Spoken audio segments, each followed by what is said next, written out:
बड़ी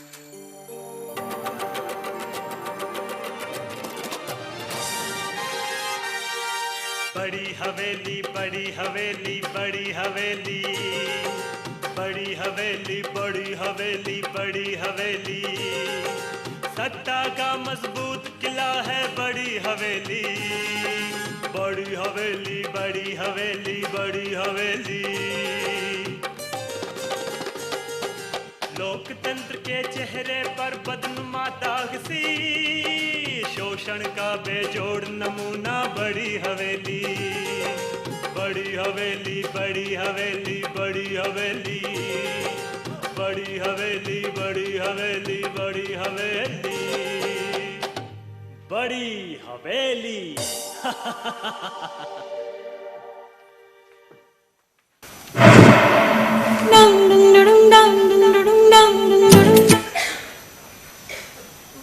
पता नहीं इस गांव की किस्मत कब बदलेगी। अपनी जिंदगी में तो नहीं। किस्मत बदलने के लिए कोई कुछ कर भी रहा है यहाँ? कोई कर भी क्या सकता है, हर आदमी तो अपनी रोटी के जुगाड़ में लगा है। अरे पर सरकार भी तो कुछ नहीं कर रही है ना। सरकार को फुर्सत ही कहाँ, लखीमपुर जैसे गांव की तरफ ध्यान दे।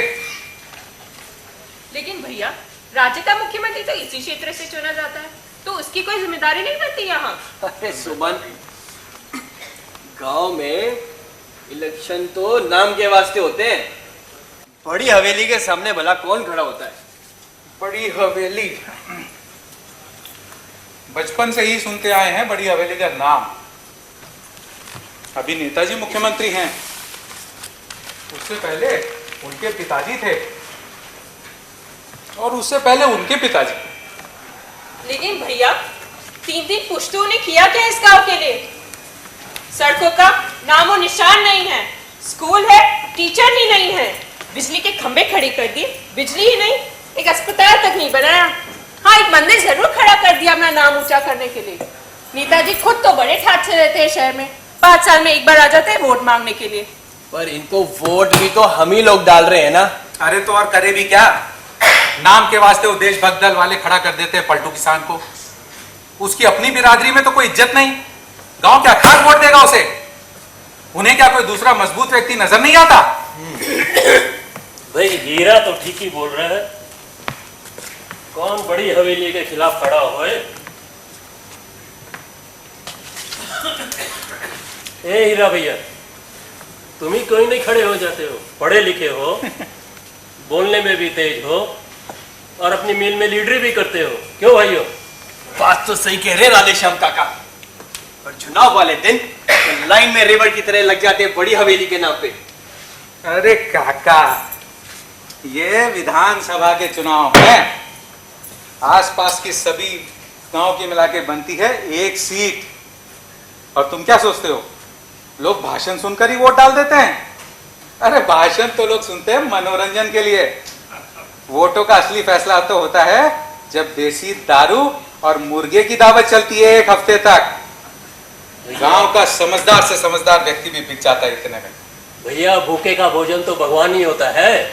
हाँ, लेकिन इस बार हम सब मिलकर लड़ेंगे बड़ी हवेली के खिलाफ, सबको नकार देंगे। हाँ, ये तो कर ही सकते हैं, चाहे कोई साथ दे या ना दे। इस चुनाव में तो बड़ी हवेली के नेताजी को हरवा ही देंगे, क्यों काका?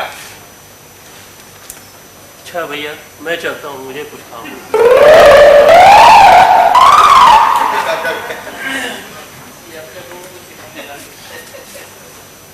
देख ला, बड़ी हवेली के खिलाफ मुंह खोलना तो दूर, मुंह खोलने वाले की बात तक सुनना मंजूर नहीं है। इसी तरह से मरते रहेंगे गांव वाले, और बड़ी हवेली की दहलीज चाटते रहेंगे।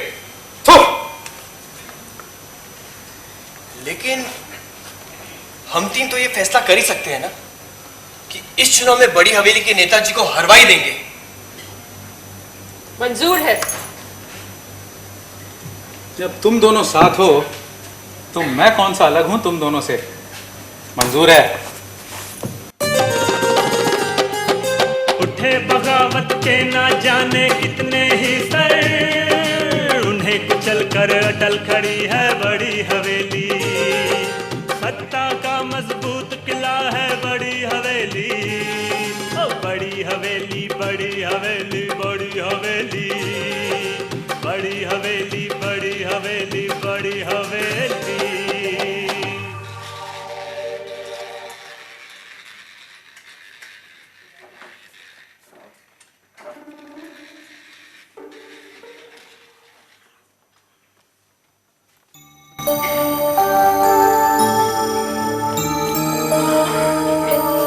भाइयों, अब हमारे बीच नेताजी पधारने ही वाले हैं।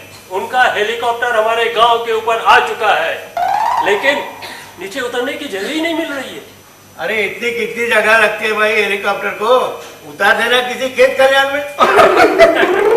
अरे भाई यहाँ काहे नहीं उतारते, ये तो गांव का चौपाल है, सबसे बड़ा मैदान। क्या बात कही। देखिए नेताजी जब आएंगे आ जाएंगे, तब तक नाच गाने काहे शुरू नहीं हाँ हाँ भाई, करते? नाच गाना का शुरू करेंगे। अरे कहाँ रही वो?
भाइयों बहनों, नेताजी पहुंच चुके हैं।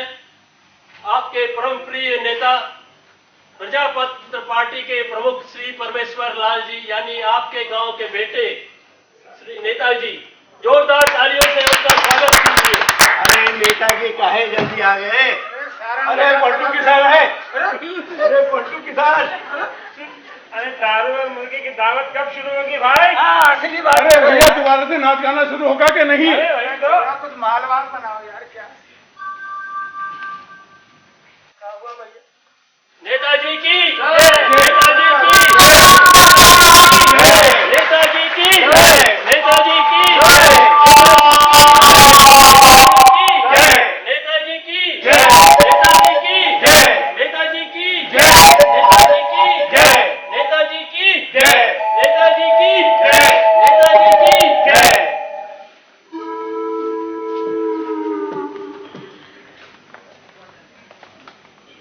लखीमपुर के भाइयों और बहनों को मेरा प्यार भरा प्रणाम। फिर से एक बार हाजिर हूं आप सबके सामने अपने ही घर में। हाँ, पूरे 5 साल बाद स्वागत है। ठीक कहते हो भैया, 5 साल बाद, क्योंकि 5 साल पहले आप सबने ही हमें चुनकर भेजा था हस्तिनापुर की सरकार के रूप में, और चीफ मिनिस्टर के रूप में इतना बड़ा दायित्व मेरे कंधों पर दिया, मरने तक की फुर्सत नहीं मिली। अरे भाई अब तो फुर्सत ही फुर्सत है। भले ही हम आप सबके बीच नहीं आ पाए, लेकिन आप सब तो हर समय हमारे साथ थे। वो कैसे? भाई हमारे दिल में, आप सब हमारे दिल में समाये हुए थे। ओ दिल के गोदाम। इन 5 सालों में हमने पूरा प्रयास किया कि हस्तिनापुर का प्रत्येक नागरिक गरीबी की रेखा से ऊपर उठे। अरे रेखा कौन होते भाई? हमें विश्वास है कि हस्तिनापुर की प्रगति की लहर हमारे इस गांव लखीमपुर तक जरूर पहुंची होगी। यहां भी गरीबी कम हुई होगी।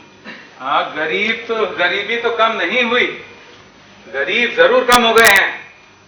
पहले ही साल में 3 किसानों ने आत्महत्या की थी, बाद के 4 सालों में 9 और किसान आत्महत्या कर चुके हैं। अभी पिछले ही दिनों धन के किसान ने आत्महत्या की थी। सारी खबर हमें सारी खबर है, गहरा दुख भी। लेकिन सरकार करे तो करे क्या? किसान को अगर बैंकों से ऋण न दिलाए तो किसान की मुसीबत, दिला दे तो किसान की मुसीबत।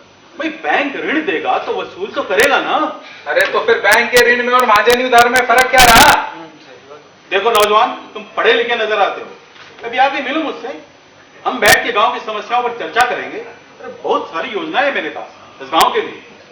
लेकिन आज तो एक इतनी महत्वपूर्ण घोषणा करने वाला हूं जिससे इस गांव के दिन फिर जाएंगे। कोई किसान इस गांव में कभी आत्महत्या नहीं करेगा, कोई युवक यहां पर बेरोजगार नहीं होगा, गरीबी का नामो निशान मिट जाएगा और खुशहाली ही खुशहाली छा जाएगी। ऐसा कौन सा अलादीन का चिराग दे रहे हैं नेताजी? अलादीन का चिराग भी समझो भाई। पिछले ही हफ्ते मैंने एक विदेशी कंपनी के साथ एक एग्रीमेंट साइन किया है, जिसके अनुसार वो कंपनी लखीमपुर में एक बहुत बड़ा कारखाना लगाएगी, बहुत बड़ा। 400 एकड़ भूमि पर 3000 करोड़ रुपयों की लागत से वो कारखाना लगेगा। और जब इतना बड़ा कारखाना यहां लगेगा तो अवसर किसे मिलेंगे? लखीमपुर के लोगों को, आप सबको भाइयों और बहनों, पहले उस कारखाने को लगाने में और फिर उस कारखाने को चलाने में। फिर देखो यहां की दरिद्रता मिनटों में कैसे गायब होती है। नेताजी की जय, नेताजी की जय। मैं अपनी जय जयकार सुनने ली। मैं एक बार फिर आपका सहयोग चाहता हूं अगले चुनाव में विजयी होने के लिए। क्या मिलेगा मुझे आपका सहयोग? जरूर मिलेगा। मुझे अपने गांव से यही उम्मीद है। बहुत धन्यवाद। नेताजी जिंदाबाद, नेताजी जिंदाबाद, नेताजी जिंदाबाद, नेताजी जिंदाबाद, नेताजी जिंदाबाद, नेताजी जिंदाबाद, नेताजी जिंदाबाद, नेताजी जिंदाबाद, नेताजी जिंदाबाद। ये थी लखीमपुर में प्रजातांत्रिक पार्टी के वरिष्ठ नेता परमेश्वरी लाल जी की चुनाव सभा का आंखों देखा हाल। पहली बार ऐसा लग रहा है इस बार चुनावी हवा का रुख जरा अलग है। लखीमपुर से हस्तिनापुर टाइम से कैमरामैन सुयश के साथ मैं मीनाक्षी जोशी। चल खाना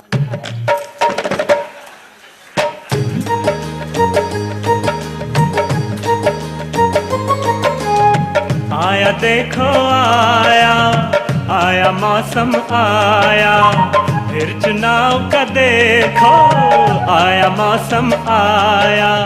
झूठे वादे ख्वाब दिखाने, आंसू बहाने, दांत दिखाने, हाथ जोड़ने का भैया आया मौसम आया। वो आएंगे, वादे करेंगे, ख्वाब दिखाएंगे, मानो इनसे बढ़कर आपका भला चाहने वाला कोई नहीं। पर चुनाव खत्म होते ही कहाँ गायब हो जाएंगे पता ही नहीं चलेगा, बस ढूंढते रह जाओगे। आया देखो आया, आया मौसम आया, फिर चुनाव का देखो आया मौसम आया। स्वार्थ साधने, रंग बदलने, दांव खेलने, धौंस जमाने, वोट मांगने का भैया आया मौसम आया। वोट मांगने के लिए ये क्या कमाल की एक्टिंग करते हैं। अरे ऑस्कर की किसी कैटेगरी में असल जिंदगी में एक्टिंग का अवार्ड होता तो वो नेताओं के सिवा किसी और को नहीं जाता। आया देखो आया, आया मौसम आया, फिर चुनाव का देखो आया मौसम आया। दावत खाने, सुरा पिलाने, भोले लोगों को फिर बहकाने, उल्लू सीधा करने का आया मौसम आया। आया देखो आया, आया मौसम आया, फिर चुनाव का देखो आया मौसम आया।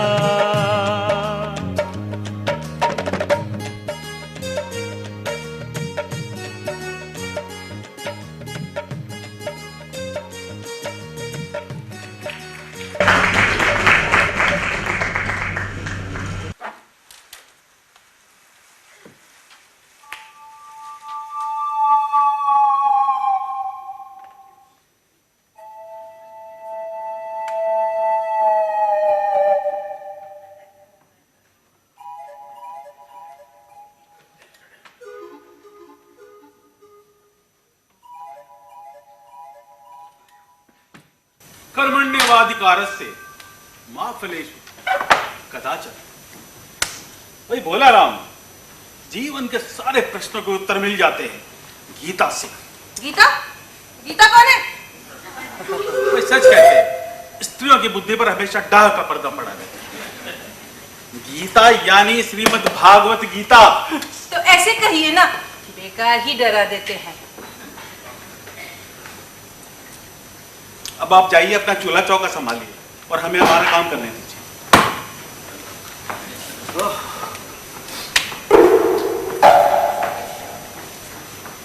हाँ भाई भोला राम, हम क्या बात कर रहे थे? सरकार गीता। अरे छोड़ दे भाई, हमें इस बार गांव के रंग ढंग जरा ठीक नहीं लगे। क्या कह रहे हो सरकार? गांव के लोग तो पशुओं के झुंड की तरह होते हैं, ग्वाला जिस तरह बोलेगा उस तरह मुड़ जाएंगे सरकार। वही तो, इस बार लग रहा है इस झुंड को कोई और ही हाँक रहा है। क्या कह रहे हो सरकार? गांव में है ही कौन समझदार इंसान? ऐसा तुम समझते हो ना, स्थिति कुछ बदली हुई है। अच्छा, भाई इस बदली हुई स्थिति के कारण डीडी वालों ने इस बार पलटू किसान की जगह किसी और समझदार आदमी को टिकट देने का फैसला किया है, ऐसा मुझे पता चला है। अच्छा एक बात बताओ कि हमारी उस सभा में वो लड़का कौन था, बड़ा बढ़ के बात कर रहा था? वो सरकार अपने गांव का छोटी सरकार हरजीलाल, उसका बेटा है हीरालाल सरकार। हरजीलाल? जी सरकार। वो हमारी हवेली में पशुओं की सेवा करता था। हाँ, वो हाँ, उसका बेटा और इतना था। सरकार ये पढ़ाई लिखाई बिगाड़ी पूरे गांव के वातावरण को। मैं तो कहता हूँ सारे स्कूल बंद कर रहे सरकार। किसी बात की अक्ल नहीं तो मत बोला करो। जी सरकार। किसी सभा में ये सब बोल दोगे तो जानते हो क्या अनर्थ हो जाएगा। भाई हमने हमारे चुनावी घोषणा पत्र में शिक्षा को अनिवार्य बनाया है पूरे प्रदेश के लिए। क्षमा करें सरकार, हमने तो सोचा था कि अरे सुनो, मैंने तुमसे कहा था ना कि उस लड़के को जरा बुलवाना। बुलवाया सरकार, शायद अभी आज ही आता होगा। आज उसके कंपनी में छुट्टी का दिन है सरकार। क्या करता हो? सरकार गांव में जो गन्ना पेरने की मिल है वहाँ मजदूर है, वहाँ का लीडर भी है सरकार।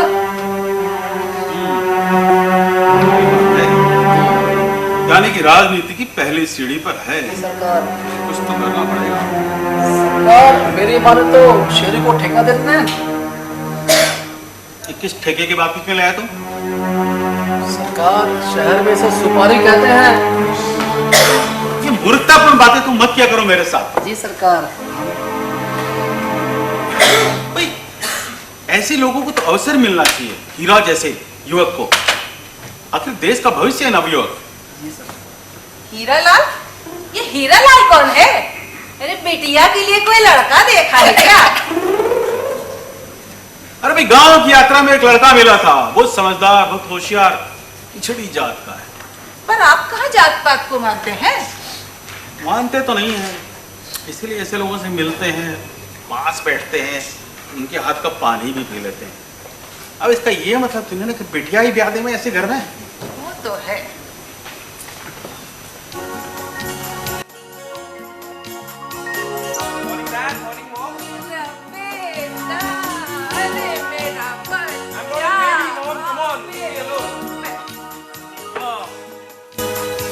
Dad, I have a good news for you.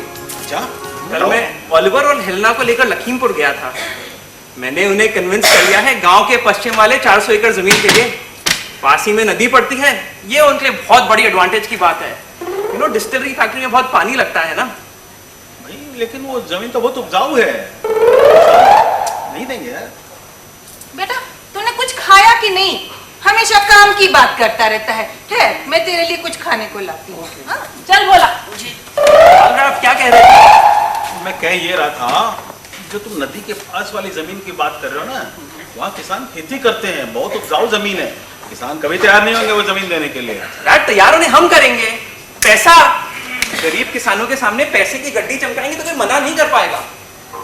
और वैसे इसमें अपना भी तो एक बहुत बड़ा फायदा है। नदी के पास वाली जमीन लेने से उसके पीछे की ओर 250 एकड़ अपनी जो पथरीली जमीन है वो भी मानो सोने के भाव बिक जाएगी। मैंने ओलिवर को 5 लाख रुपए एकड़ का भाव बताया डैड, जिसके लिए वो तैयार है ना। किसान को इतना बेवकूफ मत समझो। देखो किसान की जमीन उसकी इज्जत होती है, उसकी आने वाली पीढ़ियों के लिए रोजी रोटी का इंतजाम होती है। किसान कभी नहीं बेचेंगे अपनी जमीन। डैड अगर आप इस तरह की फिलॉसफी झाड़ेंगे तो लग गई ये फैक्ट्री। रास्ता आपको निकालना होगा और पैसे ऑलिवर निकालेगा।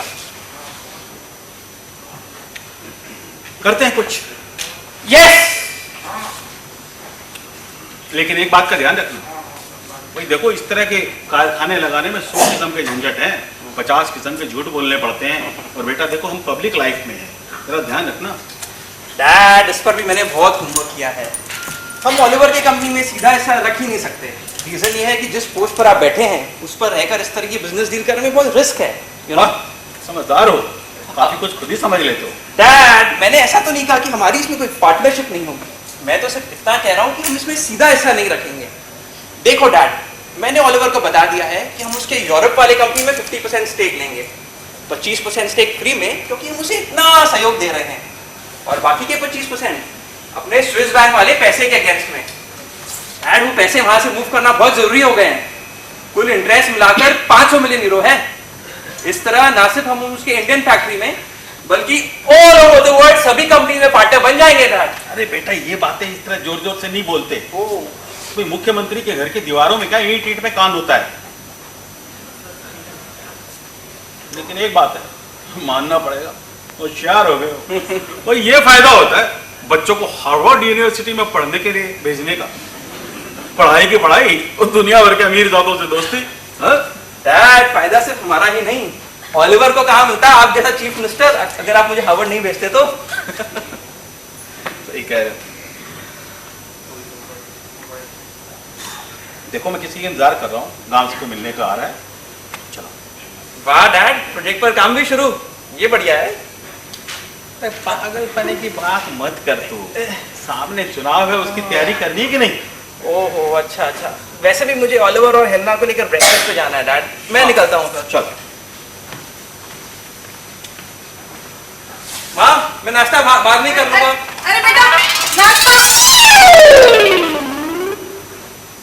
दोनों बाप बेटे एक से हैं।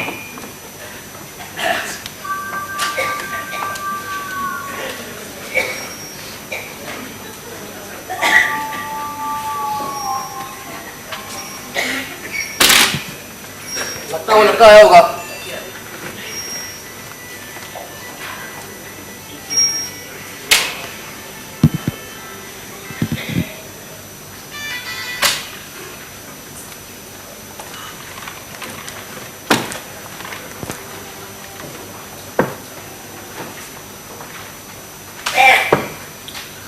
अरे भाई तुम तो वही हो ना जो उस दिन मुझे गांव की मीटिंग में मिले थे। क्या नाम है बेटा? हीरालाल। बैठो। अरे वहां कहाँ बैठ रहे हो बेटा, यहाँ बैठो हमारे पास। अरे नहीं बाबूजी, हम नहीं ठीक है, निचली जात वाले हैं, हमारा तो खड़ा रहना ही ठीक है। ये उचली निचली सब गांव का पिछड़ापन है, शहरों में इन बातों को कोई नहीं मानता। बैठो यहाँ पर। ठीक है। भाई सुनती हो, मेहमान आए, कुछ शरबत वरबत लाओ।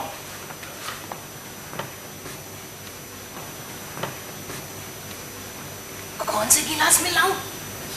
सब हम ही बताएं। मेहमानों वाले गिलास में।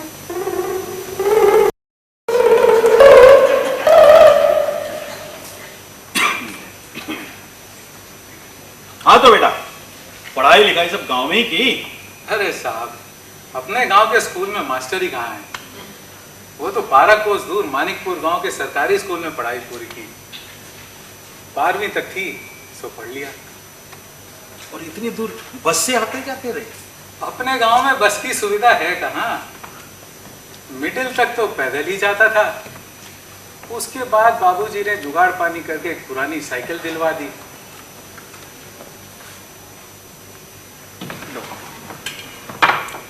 धन्यवाद। भाई सचमुच बड़ा संघर्ष किया है तुमने। आगे क्या इरादा है? बाबूजी, हम लोगों का कोई दूसरा इरादा होता है क्या, अपना पेट भरने के सिवा? आमतौर पर तो ये बात सही है, गांव के जीवन में ऐसा ही होता है। लेकिन हीरा, तुम कुछ अलग हो।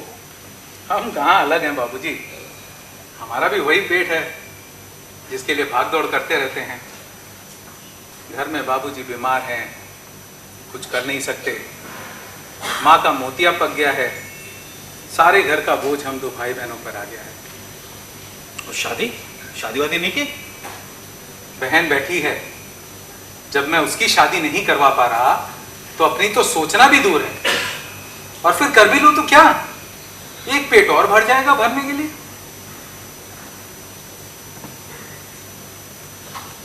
अच्छा हीरा, एक बात बताओ,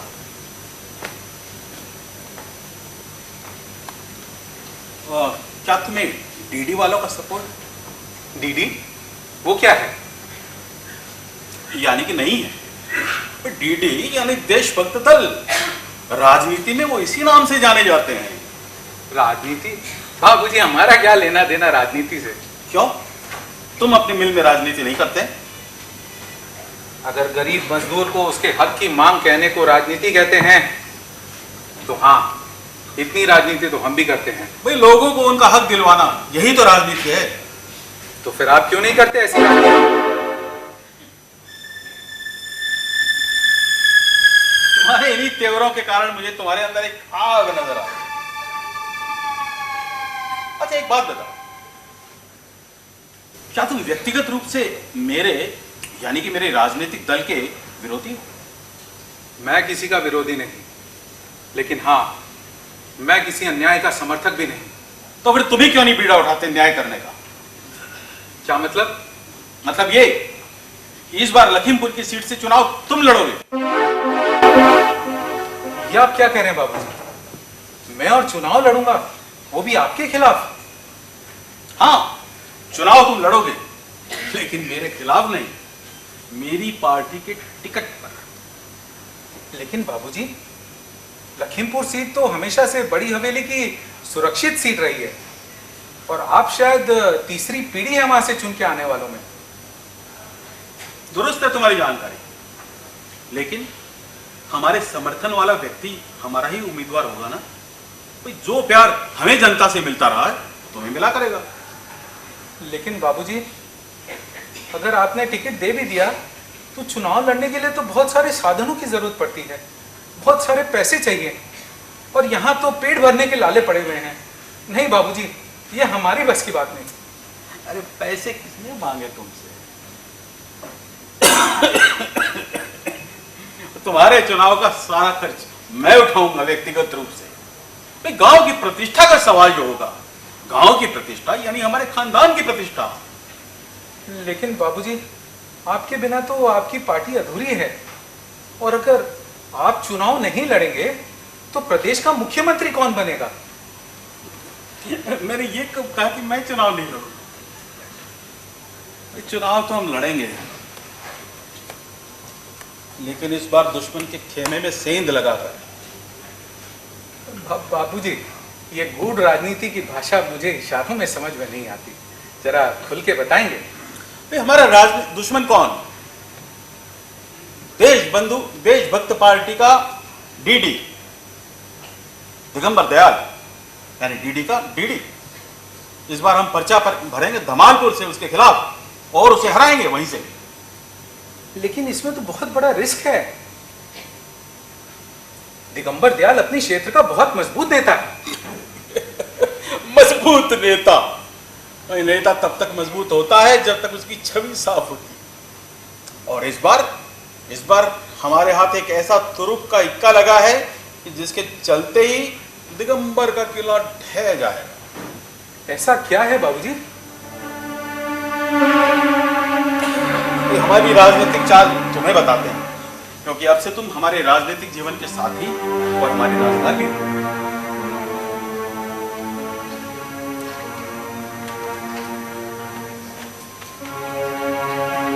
कुछ ही दिनों पहले एक अध्यापिका ने एक शिकायत लिखकर भेजी है दिगंबर के खिलाफ।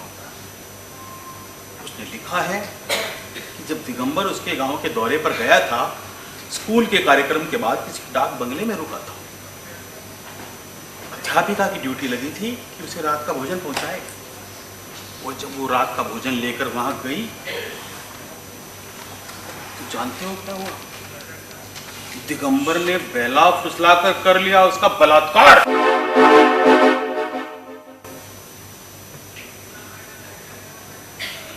डर के मारे उसने किसी को कुछ बताया नहीं। पुलिस थाने भी नहीं गई। वो तो जब मैं उस गांव के दौरे पर गया, उस बच्ची के सर पर हाथ रखा तो रो पड़ी। सारी बातें उसने बताई। मैंने उसे आश्वासन दिया है कि उसे न्याय मिलेगा, जरूर मिलेगा। बाबूजी, ये तो बहुत बड़ी घटना है। आप कहें तो मैं भी उसका जाकर हिसाब किताब बराबर कर देता हूं। अरे नहीं हीरा बेटा, राजनीति में उत्तेजना ठीक नहीं। हर चीज का एक समय होता है और समय तो सामने आ ही गया। ये हमारे गांव में अगले बुधवार को ही तो दिगंबर की चुनाव की सभा होने वाली है। और तुम्हें करना यह है, खड़े होकर एक प्रश्न पूछ देना कि मेहंदीपुर वाली अध्यापिका का बलात्कार किसने किया। फिर देखो कैसी हवाइयां उड़ती उसके चेहरे पर। आके मुझे बताना। ये काम तो बड़ा आसान है। मेरा दोस्त है मोती, हस्तिनापुर अध्यापक संघ का नेता है। बड़ा अच्छा लड़का है।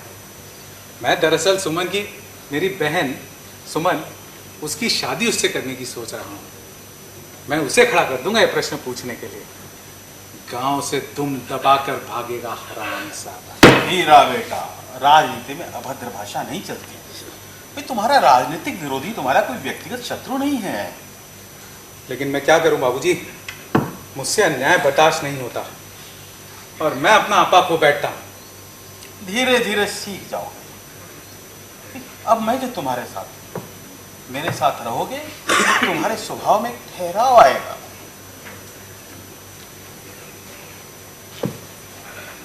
लेकिन एक बात का उत्तर तुमने अभी तक नहीं दिया। क्या तुम हमारी पार्टी के टिकट पर चुनाव लड़ोगे? अब आपने सर पर हाथ रखा है तो जरूर लड़ूंगा। शाबाश। लेकिन सबसे पहले तुम्हें हमारा विरोध करना बंद करना पड़ेगा, जो तुम गांव गांव में करते रहे हो। इसमें थोड़ा समय लगेगा बाबूजी, क्योंकि अभी 10 ही दिन पहले मैंने, मोती ने और सुमन ने मिलकर ये निर्णय लिया था कि आपके खिलाफ प्रचार करेंगे। सीधा जाकर उनसे ये तो नहीं कह सकता कि मैं आपकी पार्टी में शामिल हो रहा हूँ या फिर चुनाव लड़ रहा हूँ। ऐसा कहना भी कोई जरूरत नहीं। बस समय आएगा तो हम खुद घोषणा करेंगे इस बात की पूरे गांव के सामने। तब तक तुम्हें माहौल ठीक करना पड़ेगा। और हाँ, हमारे जो गांव में लगने वाले कारखाने के बारे में बहुत सारी अच्छी अच्छी बातें हैं। वो तुम लोगों से चर्चा करो। ये तुम्हारे लिए बहुत बड़ा मुद्दा होगा जीतने का। सारे पॉइंट हम तुम्हें बता देंगे। तो साथ ही तुम्हें एक काम और करना पड़ेगा। भाई देखो, गांव में जो नदी के पास वाली जमीन है ना, तुम जानते हो कारखाना बहुत बड़ा है, बहुत जमीन चाहिए और बहुत सारा पानी भी चाहिए। इसलिए वो नदी के पास ही लगेगा। उस जमीन के बारे में तुम्हें लोगों से बात करनी पड़ेगी। लेकिन बाबूजी, वो नदी के पास वाली जमीन पे तो लोग खेती करते हैं। हाँ, हम जानते हैं, लेकिन उन्हें उसका पूरा मुआवजा जो मिलेगा, तुम्हारे हिसाब से क्या भाव चल रहा है वहाँ जमीन का? मेरे हिसाब से 2 लाख रुपए एकड़ सही रहेगा। ज्यादा लगता है। तुम 1.25 से शुरू करो, फिर जैसी स्थिति होगी देखेंगे। ठीक है? और एक बात और बेटा, अब तुम राजनीति में हो, याद रखना दिगंबर की सभा बिल्कुल जमनी नहीं चाहिए। इतनी बड़ी घटना के बाद सवाल ही पैदा नहीं होता। तो फिर लग जाओ गांव के सुधार में। मेरा पूरा सहयोग है तुम्हारे साथ। आशीर्वाद है बेटा, आशीर्वाद है। अरे भाई, हम दोनों मिलकर के गांव का पूरा कायाकल्प करेंगे। ठीक है बाबूजी, चलता हूं। बाबूजी, मेरी उस दिन की गलती के लिए मुझे क्षमा कीजिएगा। मैंने आपको गलत समझ लिया। अरे क्या बात करते हो भाई, तुम्हारे परिवार का बड़ी हवेली से बहुत पुराना संबंध है। कोई बात नहीं। धन्यवाद।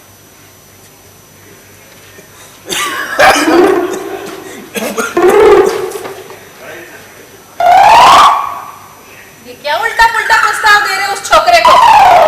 लखीमपुर छोड़ दिया ना तो समझिए गई मिनिस्ट्री हाथ से।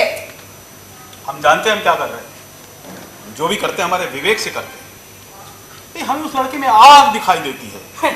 यही आग भस्म कर देगी आपके राजपाट। देखो भगवान, मैं मानता हूं तुम मुझसे अच्छा खाना बना सकती हो, लेकिन मुझसे अच्छी राजनीति नहीं कर सकते।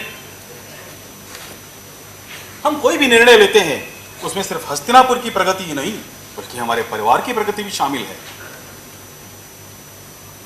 यही तो राजनीति है। कर्मण्येवाधिकारस्ते मा फलेषु कदाचन। कर्मण्येवाधिकारस्ते मा फलेषु कदाचनम। गीता के इस पाठ का ऐसा कर दिया हाल, गीता के इस पाठ का ऐसा कर दिया हाल, हर एक पापी ने से बना ली अपनी ढाल रे भैया, बना ली अपनी ढाल।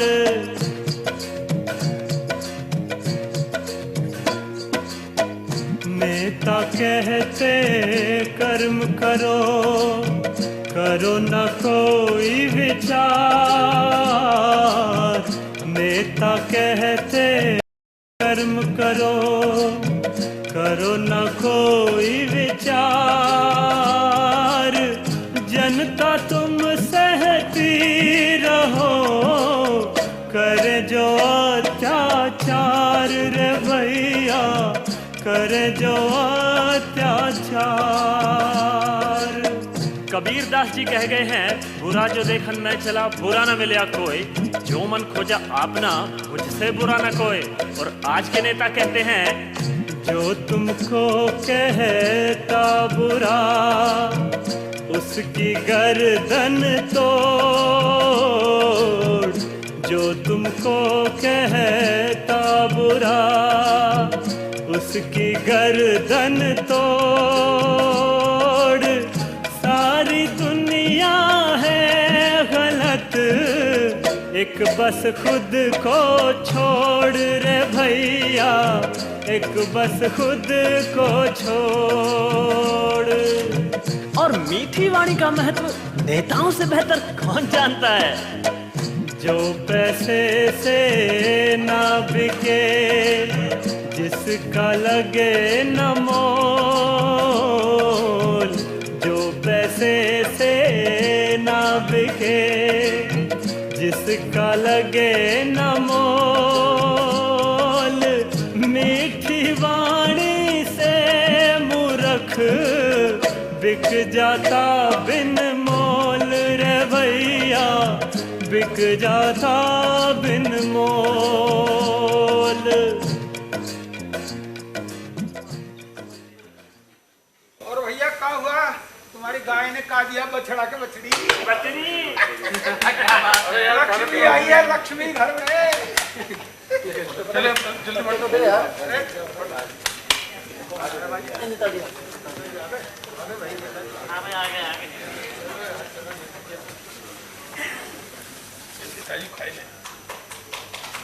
लखीमपुर के सभी भाइयों और बहनों को दिगंबर दयाल का प्रणाम।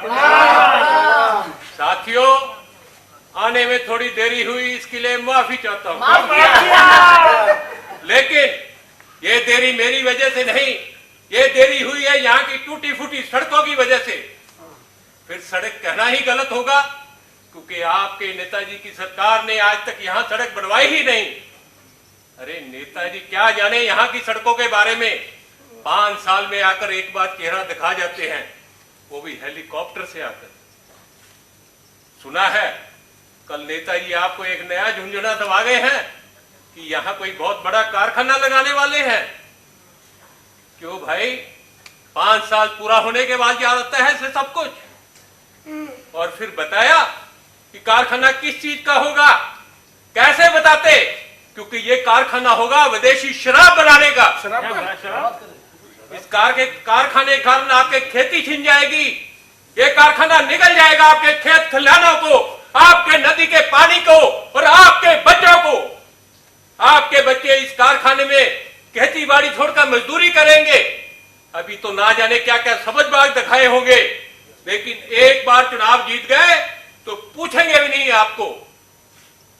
और फिर इस कारखाने के लाइसेंस देने में नेताजी ने कितना रुपया खाया होगा, ये तो भविष्य ही बताएगा।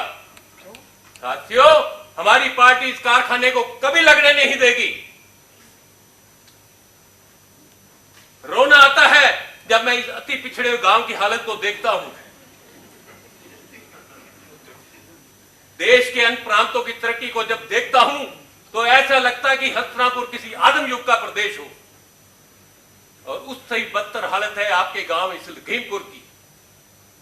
और सबसे बड़ी शर्म की बात यह है कि लखीमपुर वो जगह है जहां से हस्तिनापुर का मुख्यमंत्री चुनकर आता है, और वो भी इस बार नहीं बल्कि पिछले 30 सालों से एक ही परिवार ने कब्जा कर रखा है, जिसे आप सब कहते हैं बड़ी हवेली।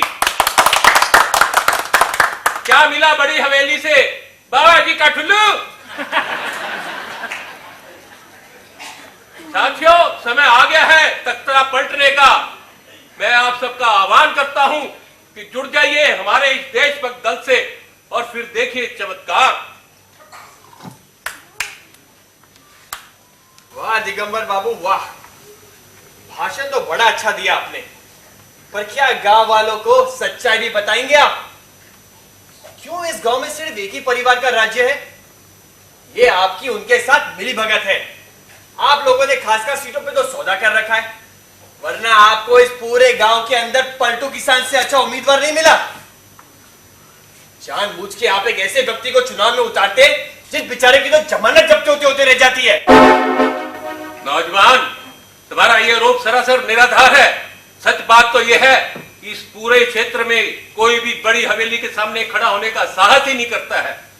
आओ, मैं तुम्हें निमंत्रण देता हूं, चुनाव लड़ो हमारी पार्टी की तरफ से, पार्टी पूरा सहयोग देगी। दिगंबर दयाल जी, मैं आपकी बात पे विचार कर भी लेता अगर मुझे आपके चरित्र पे संदेह न हो। नौजवान, क्या पूछना चाहते हो? खुलासा करो। खुलासा इसलिए नहीं कर रहा हूं क्योंकि यहां मीडिया के लोग भी मौजूद हैं, पर अगर आप अपनी सच्चाई सुनना ही चाहते हैं तो सुनिए।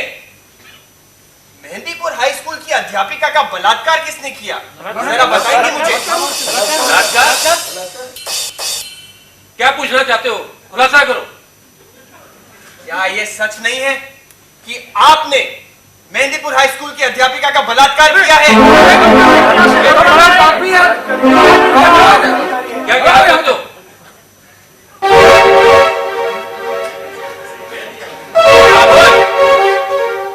कुछ भी बोले जा रहे हो, बंद करो।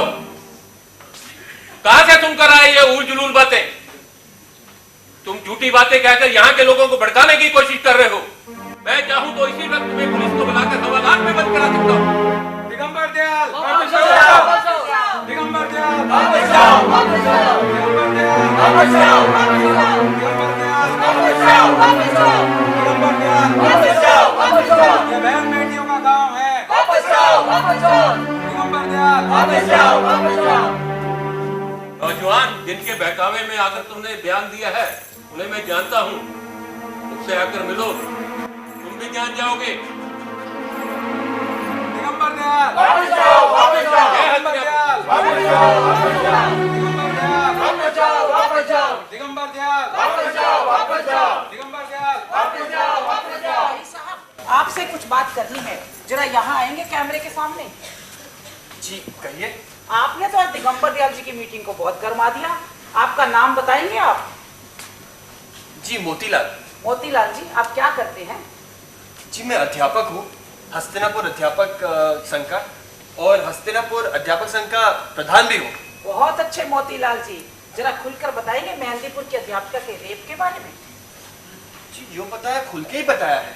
क्या नाम है उस अध्यापिका का? जी नाम लेना ठीक नहीं रहेगा।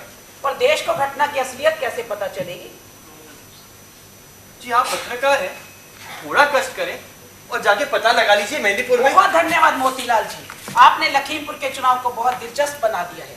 ये थी लखीमपुर में देशभक्त दल के नेता दिगंबर दयाल जी की चुनाव सभा का आंखों देखा हाल।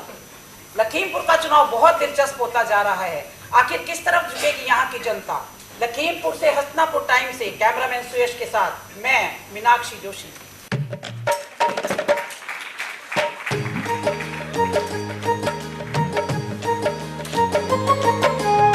आया देखो आया, आया मौसम आया, फिर चुनाव का देखो आया मौसम आया। किसने कितनी रिश्वत खाई, किसने कितना किया घोटाला, पोल खोलने का भैया आया मौसम आया। चुनाव से एक फायदा तो होता है, सबका कच्चा चिट्ठा सामने आ जाता है, वरना अंदर ही अंदर क्या क्या हो जाता है कभी सामने नहीं आ पाता। जय हो चुनाव की। आया देखो आया, आया मौसम आया, फिर चुनाव का देखो आया मौसम आया। किसने कितने ठेके पाए, किसने कितना टैक्स चुराया, खेत खोलने का भैया आया मौसम आया। चुनाव जीतते ही कैसे ये अरबपति बन जाते हैं, क्यों रुपए की कीमत कम और इनका बैंक बैलेंस बढ़ जाता है, ये इसी मौसम में तो पता चलता है। जय हो चुनाव की। आया देखो आया, आया मौसम आया, फिर चुनाव का देखो आया मौसम आया। किसने कितने दंगे कराए, फिर भी वो क्यों फंस न पाए, राज जानने का भैया आया मौसम आया। आया देखो आया, आया मौसम आया, फिर चुनाव का देखो आया मौसम आया।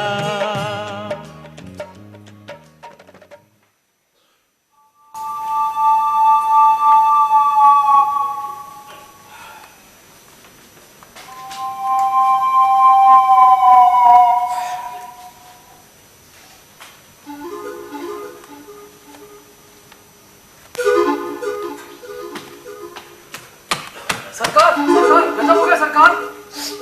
क्या गजब हो गया? कुछ सुनामी नामी आ गई? सरकार उससे भी बड़ी बात होगी, आपसे मिलने डीडी बाबू आए हैं सरकार। पैगंबर? हाँ सरकार। ले क्या?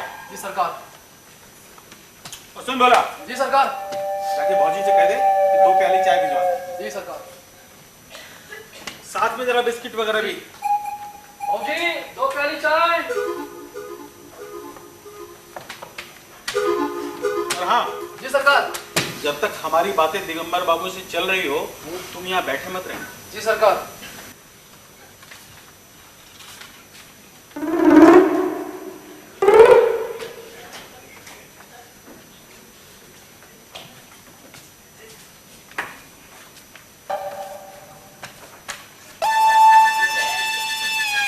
प्रणाम। प्रणाम प्रणाम। हमारे अहोभाग्य दिगंबर बाबू कि आप हमारे यहाँ पधारे। अरे आपने क्यों कष्ट किया, हमें बुलवा लिया। अरे नहीं भाई साहब, काम हमारा था तो हमारा ही आना उचित था।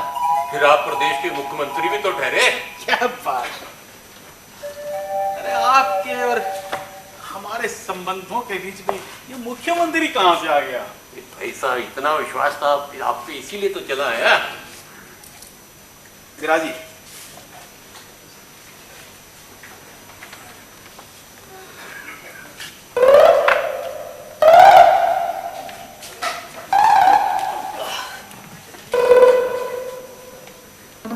कहिए क्या करवा?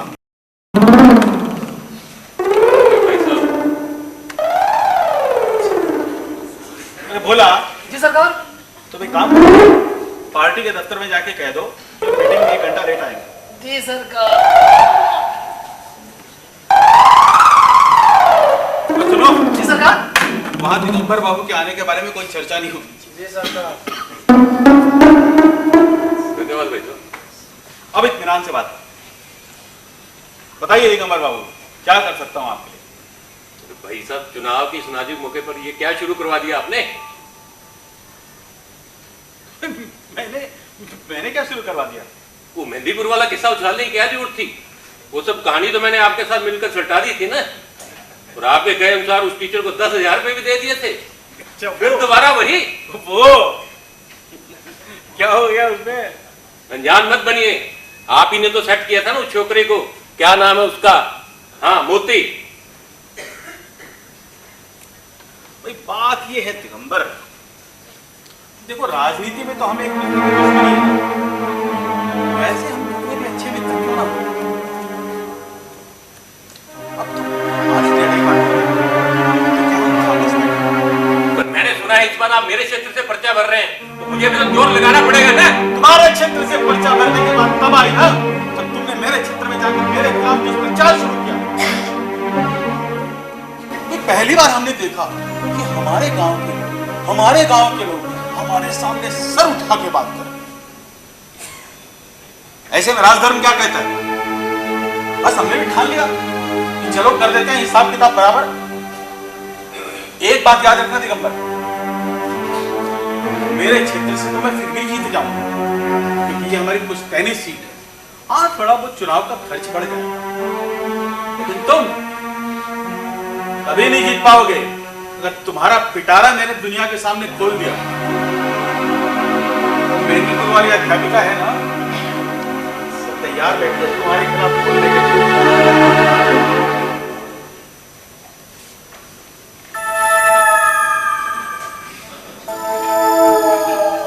तुम क्या समझते हो तुम्हारे उन 10,000 रुपयों से सारा मामला रफा दफा हो गया? 10,000 रुपयों की कीमत ही क्या आजकल? 10,000 रुपयों की कीमत तो 10,000 जितनी भी नहीं रही। वो मुद्दा दबा है जब मैंने उस अध्यापिका को सरकारी स्कूल में परमानेंट नौकरी दिलाई है। सुनो, अगर उसे बिठा सकता हूं ना तो उसे फिर उठा भी सकता हूं। अरे भाई साहब, मुझे माफ कर दीजिए, वरना मेरा तो राजनीतिक कैरियर ही चौपट हो जाएगा। बात सुनकर ही डर गए। अबे पार्टी वाले तो कह रहे हैं कि सारा मैटर सीबीआई को सौंप दो, तो मैंने ही लगाम खींच रखी। अभी हुआ ही क्या है?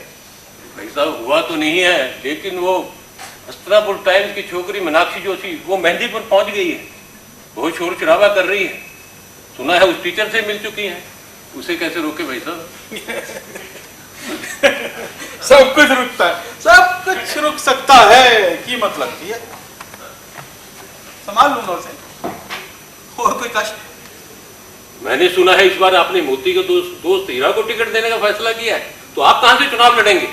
अरे नादान हो दिगंबर, अफवाहों को फैसला समझ लेते हो। अरे भाई फैसला तो वो होता है ना जो हम तुम मिल करके आपस की अंडरस्टैंडिंग से लेते हैं।